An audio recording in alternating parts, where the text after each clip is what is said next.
अगर पिछड़ा वर्ग जाग गया तो इस देश में इनका भागना निश्चित है। इसीलिए ये पिछड़े वर्ग को जितना हो सकते हैं उनके घरों पे कब्जा करके रखते हैं, कभी श्राद्धों के रूप में, कभी इनके मांगलिक कार्यों के रूप में। इतना जबरदस्त कब्जा है में लिप्त रखते हैं कि भाई उसमें जो है ये अपने परिवार वालों को छोड़ सकते हैं, लेकिन इस पाखंडवाद, इस अंधविश्वास और इनके क्रियाकलापों को नहीं छोड़ सकते। इस तरीके से हमारा ये देश लिप्त है। आप देखो ना, कोई भी वीडियो चैनल उठा लीजिए, कथावाचक, भविष्यवाणी वाचक, और ये सब जो है इतना रोज रोज रोज रोज। सबसे पहले तो मैं अपील करूंगी राष्ट्रपति जी से, अगर आप SC ST OBC की भलाई चाहते हैं, इस टीवी पे तो टीवी को बंद करवा दीजिएगा। महात्मा गांधी ने कहा था कि विदेशी चीज़ों का बहिष्कार करो, मैं कहती हूँ टीवी का भी बहिष्कार कर दो। जिस टीवी ने पाखंड इतना फैला रखा है कि एक पत्नी अपने पति को छोड़ने के लिए तैयार है कि बाबा जी मुझे तो आप में ही सब कुछ नजर आता है, मेरे तो यहीं आके शांति ना आती है। और एक बेटी कहती है बाबा जी मैं नहीं शादी करूंगी, मैंने पढ़ाई कर ली कोई बात नहीं, लेकिन मैं नौकरी भी नहीं करूंगी, मुझे तो यही आनंद आता है बाबा जी। और वो बाबा क्या कहते हैं? बाबा कहते हैं यहाँ पे फ्री की मिल रही है ना, इसलिए आनंद आ रहा है। ऐसा नहीं चलेगा, जाइए अपने घर में और शादी कीजिएगा, और पढ़ाई की है तो नौकरी कीजिएगा। वैसे तुम कहते हो कि सारा दिन जो है भगवान का नाम जपो और सब कुछ आपके कल्याण होंगे।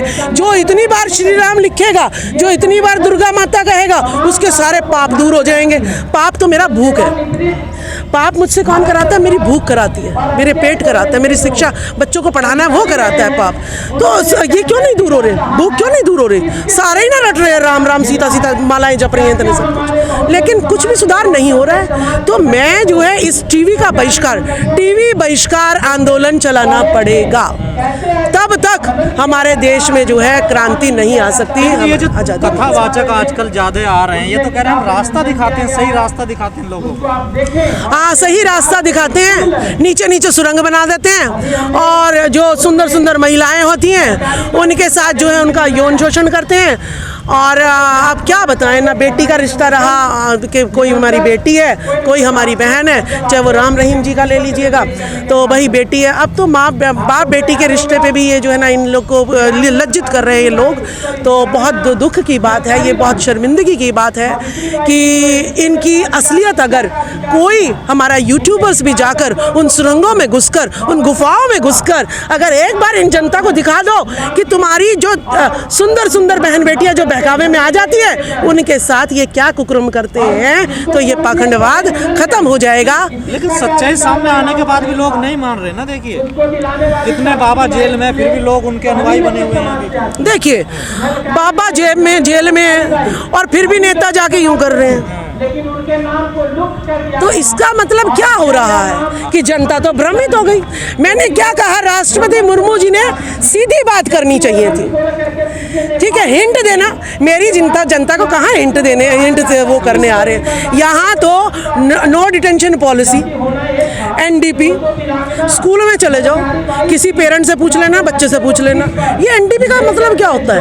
उनके बच्चों पे लागू और उन्हीं का पता नहीं। अरे ये हिंट में देना नए नए टॉपिक जो है, बेटी बचाओ बेटी पढ़ाओ, ये ऐसे ऐसे जो है लुभावने वर्ड यूज इस्तेमाल करते हैं ये हर बार कि जनता तो कहती है ओह नया कुछ होने वाला है, नया कुछ होने वाला है। लेकिन नया कुछ नहीं होता, पुराने से बोर हो जाते हो तो नया प्रोडक्ट ये ले आते हैं ताकि तुम इन्हीं चीज़ों में उलझे रहो और ये आपके हक अधिकारों का शोषण करते रहे। पिछड़ों की एक बड़ी संख्या है देश में जो चाहे तो कुछ भी कर सकते, लेकिन उनके लगातार अधिकार खत्म हो रहे हैं, वो फिर भी क्यों नहीं जाग पा रहे? जैसे आपने कहा नहीं जाग रहे। देखिए अब मैं फिर एक कड़वी बात कहूँगी, बाबा साहब ने SC ST 22.5% MP MLO और अपने सरपंच पार्षद में सब में जो है सुनिश्चित कर दिया।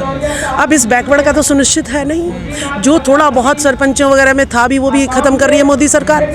तो अब ये जो 22.5% SC ST OBC के इसके MP MLA बने, ये क्या कर रहे हैं? ये सत्ता बनाने के चक्कर में बीजेपी के साथ, कभी कांग्रेस के साथ, कभी आम आदमी पार्टी के साथ, इनके साथ ये जाके अलायंस कर लेते हैं और और जो है अपने बैकवर्ड को ये ऊपर नहीं आने दे रहे हैं, क्योंकि ये भी जो ना इसी वजह से हमारे जो है बैकवर्ड लोग अपने आप ही संघर्ष कर रहे हैं। नेता वो कहें जी, अगर जो कि मैं हरियाणा में अगर आपको मैं उदाहरण दूं, बुरा ना लगे, तो राजकुमार सैनी जी की पार्टी है लोकतंत्र सुरक्षा पार्टी, उन्होंने बीएसपी मायावती जी के साथ जो है अलायंस किया, क्योंकि हमने ये देखा था कि भाई अलायंस करो तो सही रास्ते पे ही करो, क्योंकि बीजेपी हमारा शोषण SC ST OBC का आरक्षण खत्म करने पे लगी हुई है। आपकी कांग्रेस ने तो पहले ही क्या किया है, और केजरीवाल को तो RSS की दूसरी उपज है, तीसरी उपज है ये तो हमने बीएसपी के साथ अलायंस किया, लेकिन उन्होंने विधानसभा के बाद ही उस अलायंस को तोड़ दिया।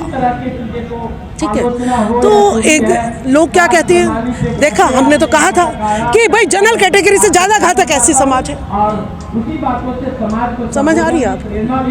तो ये 22.5% ये जो टिकट मिल रही हैं, ये जो है वो बाबा साहब के विचारों पे नहीं चल रहे, बस अपनी पीढ़ी के बिजनेस स्टार्ट कर लें, अपने लोगों को फिर से सेट कर ले, त्याग की भावना, निजी स्वार्थ की राजनीति कर रहे हैं, निजी स्वार्थ की राजनीति कर रहे हैं। अगर सोशल मीडिया ना होता, राजेंद्र गोपाल गौतम जी आम आदमी पार्टी के स्टार प्रचारक जो है खुले आम बन जाते, खुल के। अगर ये सोशल मीडिया लिस्ट में तो नाम था ना, लिस्ट में नाम था, तभी विरोध शुरू हो गया। अगर ये विरोध शुरू ना होता तो वो स्टार प्रचारक बन जाते और फिर यही कहते कि भाई ऐसा है, वो तो गलती से हो गया, और बाबा साहब की, अम्बेडकर की जो 22 प्रतिज्ञाएं वो तो हवाई है बस। कहाँ तो जा रहा, पिछड़ों की सरकार चल रही है देश में, खुद पिछड़े प्रधानमंत्री। देखिए, अब आपको मैं बताऊं, मोदी जी तो अगर पिछड़े हैं तो अंबानी, अडानी, टाटा, बिरला उनके संग क्यों है? अगर मैं पिछड़ी हूं तो मेरे साथ पिछड़े और SC ST क्यों खड़े हैं? समझ आ रही है? वो नकली बैकवर्ड है।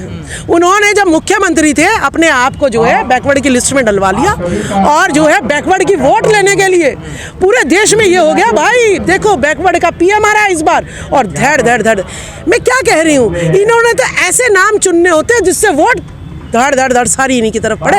एक बार जो है चूहा पिंजरे में कैद हुआ नहीं, और भाई तेरे को कैसी रोटी, भाई टुकड़ा दिखाया था तेरे को, और वो अभी सूखा टुकड़ा दिखाया था। चूहा सोचा मेरी तो पार्टी, और घुस गया। अब ना तो रोटी खाने का रहा, ना बाहर निकलने का, आज़ादी की आज़ादी। वो हाल हमारा SC ST OBC का, और सबसे ज़्यादा इस बैकवर्ड का हो रहा है। तो नकली मोदी, नकली बैकवर्ड है। अगर एक भी असली काम उसका होता तो EWS का 10% उसने किया लागू, तो 27% ही कर दे सब चीज़ों में लागू। 52 तो तुम कहाँ दोगे?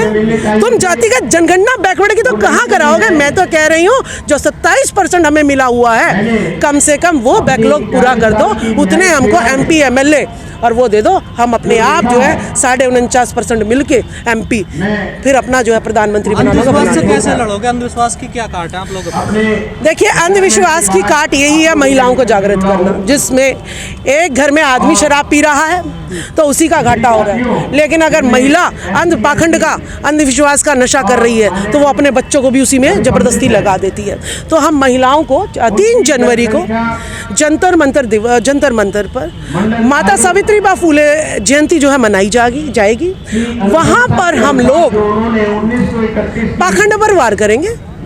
भाई ज्ञान की देवी कौन, सावित्रीबाई फुले या सरस्वती? अगर सावित्रीबाई फुले है तो हर घर, हर स्कूल में सावित्रीबाई फुले की प्रतिमा लगनी चाहिए, और महिलाओं को 50% आरक्षण MP MLA सरपंचों और पार्षदों में मिलना चाहिए, बहुत ज़्यादा जरूरी है।